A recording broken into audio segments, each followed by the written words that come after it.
6. Sabak. Sabak ini pakai ket. Saudara pakai kaf, sorry. Sabak pakai kaf, ini kaf final. 1 Raja-Raja 7:17. Sabak artinya berbaur, menjalin, berhubungan, jadi satu. Setelah beberapa saat menikmati kecantikan mempelainya, saudara, Tuhan melihat kita, Tuhan merajut, menjalin ya, Tuhan merajut dirinya dengan kita sehingga kita dengan Tuhan menjadi satu. Dirajut dengan kita dengan Tuhan menjadi satu. Waktu saudara dirajut oleh Tuhan menjadi satu, kita seperti diangkat oleh Tuhan di dalam kekudusannya. Kita saudara orang yang berdosa, lalu kemudian kita disucikan oleh darah Tuhan Yesus. Lalu kita mulai diangkat oleh Tuhan, dikuduskan tiap kali. Pada saat kita bersekutu dengan Tuhan tiap kali, maka kekudusannya Tuhan merajut. Kekudusannya Tuhan itu menjalin sehingga kita mengalami kekudusan dan dikuduskan dan dikuduskan. Dibersihkan, dibersihkan, dimurnikan, dimurnikan, bahkan disempurnakan oleh Tuhan. Saudara, Sabat berhubungan dengan proses yang Tuhan buat. Kidung 25 ayat 7. Telah dibawanya aku ke rumah pesta, dan panjinya di atasku adalah cinta. Kuatkanlah aku dengan penganan kismis, segarkanlah aku dengan buah apel, sebab sakit asmara aku. Tangan kirinya ada di bawah kepalaku, dan tangan kanannya memeluk aku. Saudara, dijalin jadi satu, tangan kirinya di bawah kepalaku, tangan kanannya memeluk aku. Dibawanya dan panjinya di atas adalah cinta. Panji itu berkibar, bendera itu, dan panjinya adalah cinta. Saudaraku, menjalin menjadi satu. Indah sekali. Inilah makna dari Sabat yang sesungguhnya. Nomor 7, Sabal. Sabal dengan akhiran lamet. Sabat akhiran tau. Yesaya 4 ayat 47 ayat 2. Sabal artinya mengalir, bertumbuh. Setelah menjadi satu dengan Tuhan, kita mulai belajar mengalir bersama Tuhan. Dalam banyak peristiwa, dalam berbagai-bagai peristiwa, kita mengalir bersama Tuhan. Sehingga kita memiliki pengalaman dengan Tuhan, susah atau senang. Paulus mempunyai pengalaman yang banyak dengan Tuhan. Dia mengatakan bahwa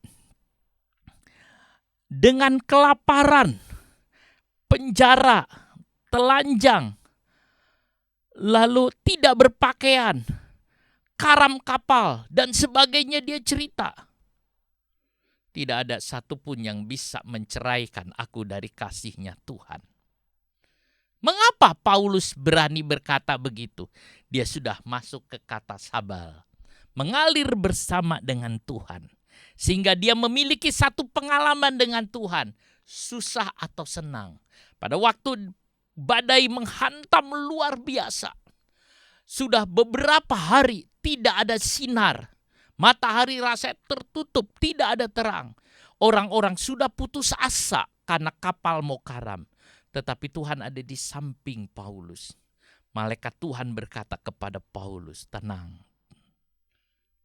Saudaraku, kita lihat. Dia punya pengalaman banyak dengan Tuhan. Orang yang mau sabat, mau hidup sabat, dia akan punya pengalaman dengan Tuhan yang mendebarkan. Tapi indah. Mendebarkan tapi indah. Pengalaman dengan Tuhan susah dan senang. Kita akan semakin dekat. Kalau kita punya pengalaman bersama dengan Tuhan, kita semakin dekat dengan Tuhan. Kalau saudara dengan pasangan saudara punya pengalaman dalam susah dan duka, dalam penderitaan, dalam segala macam, saudara akan tumbuh kebersamaan, kesatuan yang ada. Itu yang ada. Sahabat kesejati, saudara. Kesatuan yang ada. Terlebih dalam cintanya. Ini pengalaman yang indah. Pengalaman ini menjadi kesaksian yang indah akan hubungan kita dengan Tuhan. Pengalaman ini mengokohkan kita sebagai umat Tuhan. Saudara, dan kita tidak berubah. Pengalaman yang indah. Kita butuh punya pengalaman. Di kata sabal ini ada pengalaman-pengalaman dengan Tuhan. Kidung 2 ayat 8-13. Dengarlah kekasihku, lihatlah ia datang, melompat-lompat di atas gunung-gunung, meloncat-loncat di atas bukit-bukit. Kekasihku serupa kijang atau anak rusa. Lihatlah ia berdiri di balik dinding kita sambil menengok-nengok melalui tingkap-tingkap dan melihat dari kisi-kisi. Kekasihku mulai berbicara kepadaku, bangunlah manisku, jelitaku, marilah. Karena lihatlah musim dingin telah lewat, hujan telah berhenti dan sudah lalu. Di ladang telah nampak bunga-bunga, tibalah musim memangkas. Bunyi terkukur terdengar di tanah kita. Pohon ara mulai berbuah dan bunga pohon anggur semerbak baunya. Bangunlah manisku, jelitaku, marilah. Musim dingin sudah lewat. Musim semi sudah muncul. Musim dingin mengalami pengalaman musim dingin. Saudara, salju turun menutupi jadi putih semua. Musim semi mulai muncul daun hijau. Mulai muncul semua bunga-bunga. Mulai muncul semua. Kekasihku bangunlah. Adindaku bangunlah. Lihat semua. Punya pengalaman dengan Tuhan. Pengalaman di musim salju. Pengalaman di musim semi. Pengalaman di waktu susah kedinginan, pengalaman di waktu kehangatan. Saudara, ini yang kita lihat, pengalaman dengan Tuhan. 8.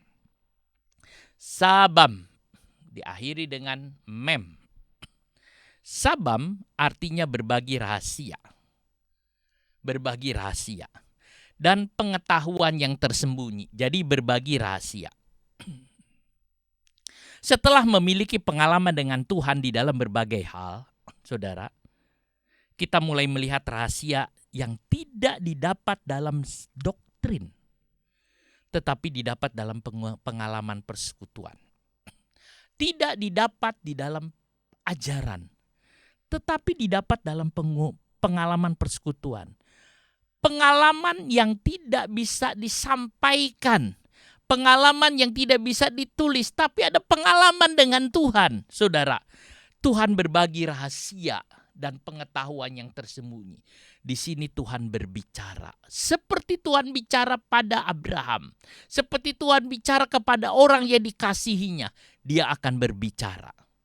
Ketika Sandu Sundar Singh di India dibuang ke sumur di Tibet yang berisi binatang-binatang berbisa, ia bertemu dengan Tuhan. Sandu Sundar Singh seorang misionaris. Dia memberitakan Injil di Tibet, lalu ditangkap. Setelah ditangkap dihukum, lalu dia dibuang ke sumur yang berisi binatang berbisa. Dia lihat ada kalajengking, dia lihat ada ular, ada segala macam.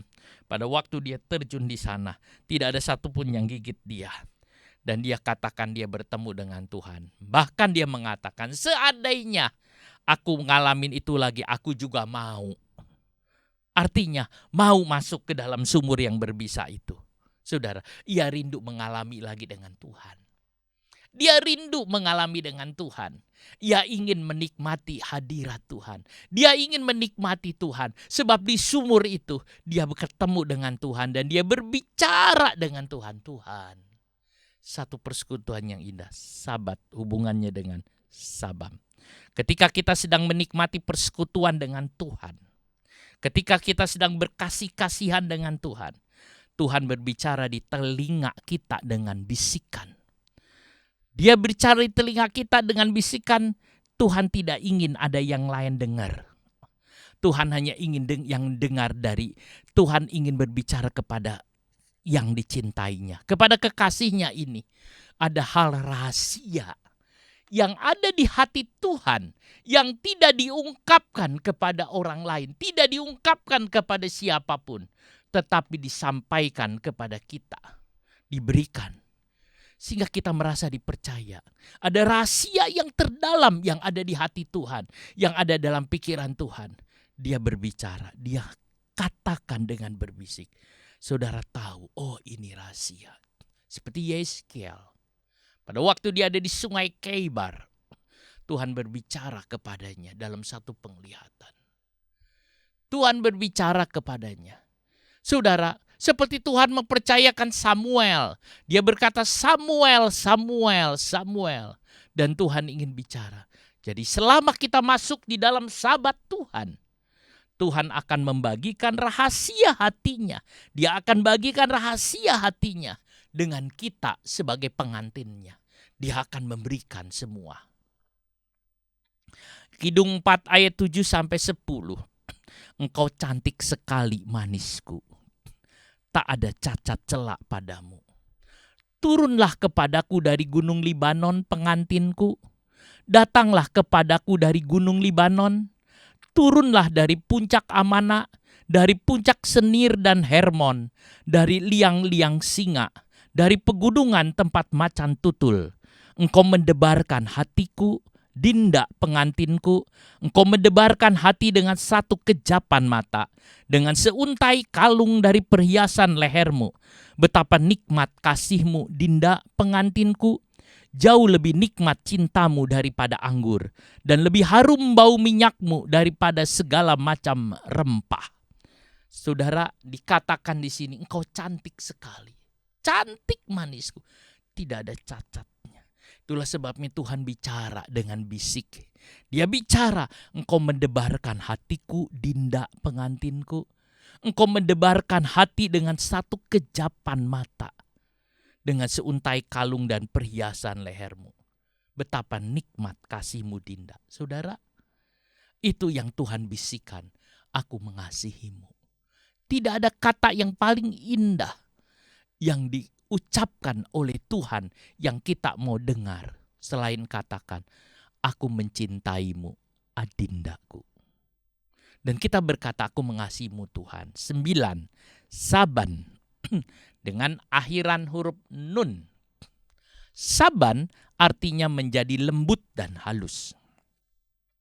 Selama masa persekutuan ini, setelah saling mempercayai rahasia yang di dalam hati, setelah saling mempercayai rahasia yang di dalam hati, kita akan masuk dalam periode berbagi kata-kata intim dengan Tuhan. Artinya kita saling memuji satu dengan yang lain. Saudara, kita akan merasakan sesuatu yang indah. Ini akan menjadi saat ketika Tuhan berbicara dengan lembut kepada kita sebagai pengantinnya. Kita berbagi-bagi, kita ngobrol dengan Tuhan. Bukan bicara yang lain. Pembicaraan ini bukan pembicaraan berkat. Pembicaraan ini bukan mengatakan Tuhan berkati aku. No, tidak ada itu. Pembicaraan itu bukannya sesuatu Tuhan tolong temanku, Tuhan tolong ini. No, ini bukan doa syafaat.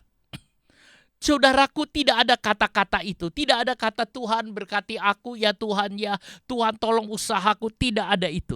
Yang ada adalah cuma satu. Aku rindu Engkau, Tuhan.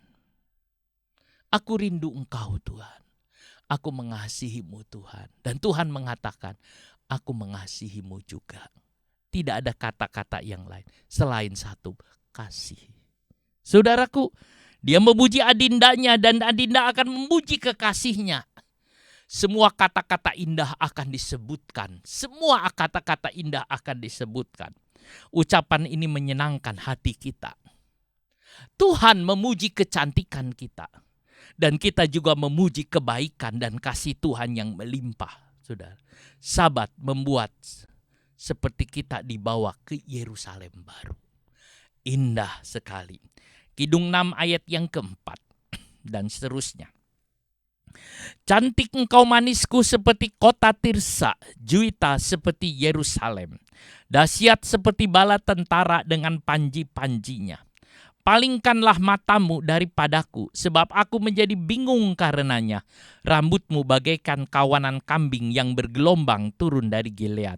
Gigimu bagaikan kawanan domba yang keluar dari tempat pembasuhan, yang beranak kembar semuanya, yang tak beranak tak ada. Bagaikan belahan buah delima pelipismu di balik telukungmu. Saudara, pujian, seperti kota Tirsa engkau cantik. Juita seperti Yerusalem, dahsyat seperti bala tentara. Kecantikannya luar biasa. Palingkanlah matamu daripadaku. Di sini ada dua puji-pujian. Si perempuan memuji akan kekasihnya. Sungguh indah, sungguh indah, sungguh indah. Ini cinta kita kepada Tuhan dan Tuhan cinta kepada kita. Cintanya besar. Cintanya Tuhan besar, saudara. Besar sekali. Sampai ada nyanyian mengatakan, oh heran-heranlah. Oh heran-heranlah. Sebab ku tahu Tuhan cintaku. Saudara, sebab Tuhan cinta. Kita mengatakan heran. Sungguh heran. Sungguh ajaib. Tuhan cinta kepadaku. Saba. Ulangan 8:10, Mazmur 17:15. Saba pakai ain di belakangnya. Artinya dipuaskan, dipenuhi. Saat kita merasakan kepenuhan kasih Tuhan, saat kita dipenuhi oleh kasih Tuhan dalam diri kita, kita merasa puas, saudara. Sehingga kita tidak ingin apapun. Pemazmur mengatakan, aku tidak ingin apapun. Di dunia ini aku tidak ingin apapun. Aku ingin Tuhan saja. Waktu Tuhan mengatakan, adindaku, kamu ingin ini? Tidak. Kamu ingin ini? Tidak. Kamu ingin ini? Tidak. Ini mau? Tidak. Apa yang kamu ingini? Engkau. Waktu kita dipuaskan, kita juga berkata, Tuhan, aku gak ingin apa-apa. Aku tidak mau apapun, aku mau hanya Engkau. Jika kita dipuaskan dan Tuhan dipuaskan oleh kita, kita akan mengalami kesukaan yang besar, kesukaan yang luar biasa. Inilah sukacita yang besar. Kidung 7 ayat 6-9. Betapa cantik, betapa jelita engkau, hai tercinta di antara segala yang disenangi. Sosok tubuhmu seumpama pohon korma dan buah dadamu gugusannya. Kataku, aku ingin memanjat pohon korma itu dan memegang gugusan-gugusannya. Kiranya buah dadamu seperti gugusan anggur dan napas hidungmu seperti buah apel. Kata-katamu manis bagaikan anggur. Ya, anggur itu mengalir kepada kekasihku. Dengan tak putus-putusnya melimpah ke bibir orang-orang yang sedang tidur. Kepunyaan kekasihku aku. Kepadaku gairahnya tertuju. Kepunyaan kekasihku aku. Aku kepunyaan kekasihku. Aku kepunyaan kekasih. Kepunyaan kekasihku aku. Saudara, dia lihat seluruhnya indah sampai ingin menikmati lebih dalam lagi. Cintanya indah. 11. Sabat pakai sade. Sabat artinya menenun, menganyam. Menenun, menganyam. Menciptakan sesuatu yang indah selama masa keakraban ini. Selama masa keakraban ini, menciptakan, menganyam, menciptakan sesuatu yang indah. Tuhan sebagai mempelai pria dan kita sebagai mempelai perempuan berpaut bersama. Ini namanya menjalin bersama untuk menciptakan sesuatu yang indah. Keduanya menjadi satu dan muncul keindahan. Hubungan Kristus dengan gerejanya bagaikan hubungan suami dengan istri. Itulah sebabnya suami dengan istri itu satu. Karena Kristus dengan gerejanya satu. Ini kesatuan antara Kristus dan gereja. Dalam Wahyu ada meterai. Yang ketujuh, pada waktu meterai itu ketujuh dibuka. Sunyi senyap sorga setengah jam lamanya. Orang mengatakan itu ada satu persekutuan yang indah antara gereja dengan Tuhan. Ini ada satu persekutuan yang indah sehingga sorga pun diam. Sunyi senyap. Sehingga musik yang ada di sorga tiba-tiba diam. Semua diam. Sunyi sama sekali. Ini saudara, Tuhan sedang berbisik menciptakan sesuatu dengan mempelainya. Satu persekutuan yang indah. Yang tidak dilihat, tidak diganggu. Ini rahasia kesatuan yang ada. Sorga itu meriah, ramai. Ada musik, ada apapun, itulah sorga. Tetapi kali ini saudara, sorga itu tidak ada apa-apa. Sorga diam, sorga sunyi, tidak ada suara apapun. Malaikat tidak menyanyi, semua diam. Setengah jam. Oh indah. Ini yang disebut sabat. Menenun, menganyam. Menciptakan sesuatu yang indah dalam keakraban. Inilah keindahan dan kepuasan bersama. Ini yang Tuhan rindu dan Tuhan inginkan, saudara. Rindu di dalam Tuhan. Kidung 7 ayat 10-13. Mari kekasihku kita pergi ke padang, bermalam di antara bunga-bunga pacar. Mari kita pergi pagi-pagi ke kebun anggur dan melihat apakah pohon anggur sudah berkuncup. Apakah sudah mekar bunganya? Apakah pohon-pohon delima sudah berbunga? Di sanalah aku akan memberikan cintaku kepadamu. Semerbak bau buah dudaim. Dekat pintu kita ada berbagai buah-buah yang lezat, yang telah lama dan yang baru saja dipetik. Itu telah kusimpan bagimu, kekasihku. Aku simpan bagimu, kekasihku. Aku simpan bagimu dan aku berikan kepada engkau, kekasihku. Saudara, perempuan ini sekarang berkata seperti itu. Aku simpan, tidak ada yang lain. Aku tidak akan memberikan kepada siapapun. Aku bahkan untukku sendiri pun aku simpan itu dan aku berikan kepada kekasihku. Tidak ada satupun yang dapat aku kekasihku kuberikan. Dia dengan mengatakan, dengan berbisik, aku berikan ini kepada kekasihku. Oh saudaraku, betapa indah kasih Tuhan. Ini yang Tuhan rindukan. Kenapa kita tidak mau sabat? Kenapa kita tidak mau berdiam diri di hadapan Tuhan? Kenapa kita tidak mau berdiam diri di kaki Tuhan? Itu saudara, Tuhan mau mencurahkan semuanya. Yang ke-12 adalah sabar. Pakai res terakhir. Yeskel 6 ayat yang ke-6. Sabar artinya mematahkan, meremukkan, membuatnya murni. Mematahkan, meremukkan, membuatnya murni. Saudara, Tuhan betul-betul meremukkan hati kita dengan kasih dan kebaikannya. Saat saudara menerima kebaikan Tuhan yang melimpah, kita tidak berdaya. Saat saudara merasakan kasih-Nya yang besar, kita tidak berdaya. Sungguh kita tidak berdaya lagi. Kita betul-betul, ya Tuhan, Engkau semuanya. Tuhan membersihkan kita dan membagikan rahasianya kepada kita. Dia membuat kita jadi murni, saudaraku. Kidung 8 ayat 6-7. Taruhlah aku seperti meterai pada hatimu, seperti meterai pada lenganmu, karena cinta kuat seperti maut, kegairahan gigih seperti dunia orang mati. Nyalanya adalah nyala api, seperti nyala api Tuhan.